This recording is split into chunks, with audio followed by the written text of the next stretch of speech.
BBS Taifa ina machago olinaku olwaleero yonna gyosinzira okubanga atoto nkubaza okubira nga atoto egasseeko kale mbakulisaayo mu week byemusobodde okukola mu week eno yonna abasiraamu bali kusiiba abakatuliki bali kusiiba ekyabakatuliki kiggwa ku week ejja era ku Friday tulina Good Friday tulina Holy Thursday ku Jabbas Thursday of course then tugende mu Easter holiday paka lunaku lujja kubeera lwa Monday akati awo abasiraamu zaba bavugayo week ejja kubeenda woze ejja kubeemu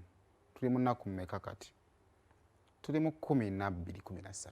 lozeberanga weekend ala ndowooza ng'emu anabo benga bagenda mu idi yaabwe byonna bitambule kale mwebale kubanga ate mutwegaseeko bino ebibyo kya ku weekend kasaziwera ssaawa 2 eza buli lwamukaaga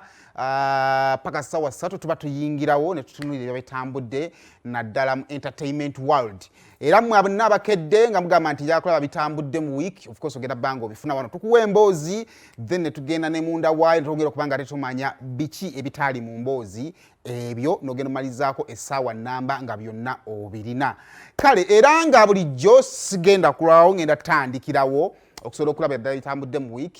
then nja kubanga negattibwa ku kasirye n'entambi okwongera okubira nga twongera okuba nga tubitunuliramu ddala ate okumanya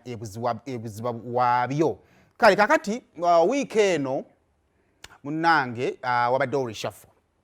akati mu reshuffle eno of course mwabaddemu ebintu bingi nnyo okwawukanako nga bulijjo I believe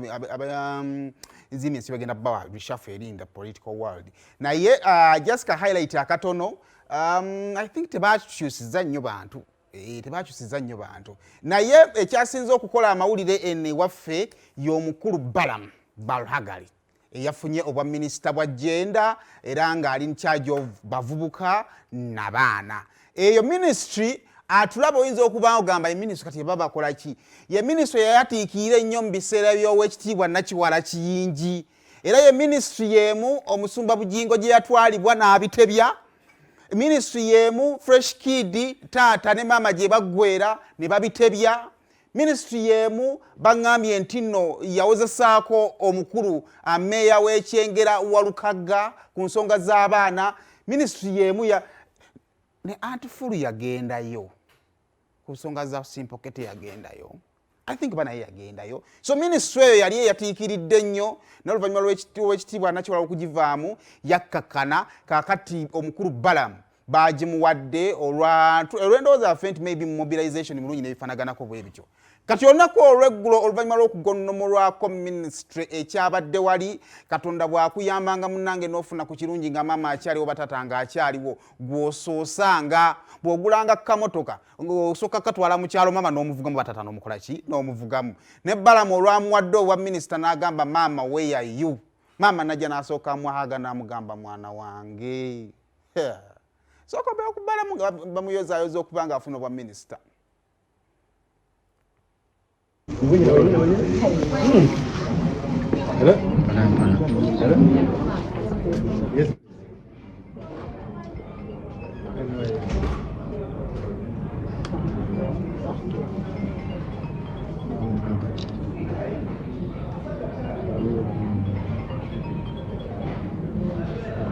kubanga ekiseera kituuse nange mpeeko ne kyenkolera gavumenti yange oba bannayuganda nze nga mwoyo gwa ggwanga ava mu kisinde oba ali mu kisinde kya Patriotic League of Uganda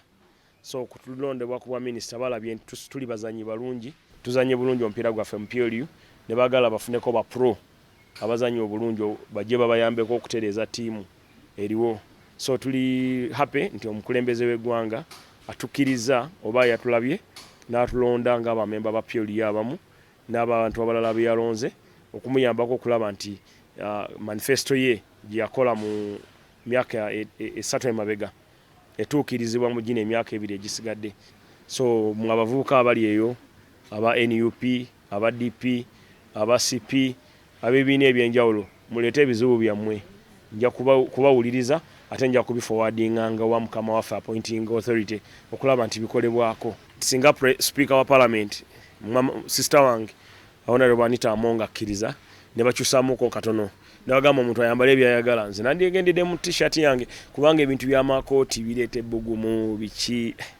it's a problem naye tetulina kyakola tewali azaaliwa nga minisita ate tofanga oli minisita obeera minisita bwa minisita ne buggwawo n'osigala ng'oli muntu wa bulijjo so mwe ababadde batambula nange abanywa nange chai abakola ki tusigadde nga tuli omuntu atya there is no ekikyuseemu nti batukaka kitukakatako tulina okwambala simanyi taayi simanyi makooti those ebyo ebintu ebyo naye si bye bikola neera nja kubeera nga ne t-shirt yange mu motoka nga nfuluma mu parliament tula mu motoka nenzija ne nayambala t-shirt yange tebanonze nga mulondoozi wa nsimbi tebanonze nga IGG ndi minister omulimu gwange ku followinga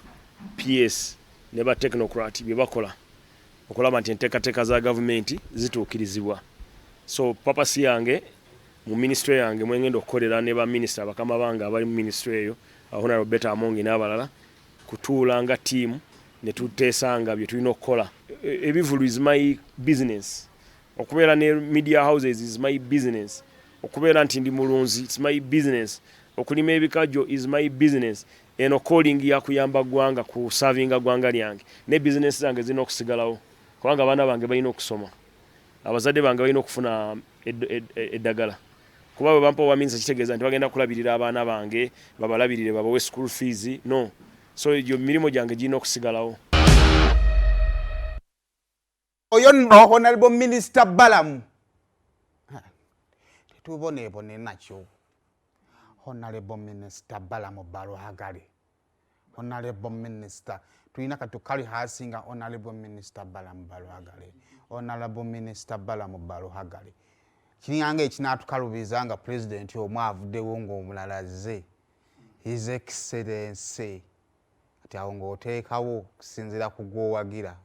His Excellency Nobert Mau His Excellency Katumba Oye His Excellency Katumba Oye His Excellency Robert Kyagulanyi Ssentamu His Excellency Kayine Rugaba Muhoozi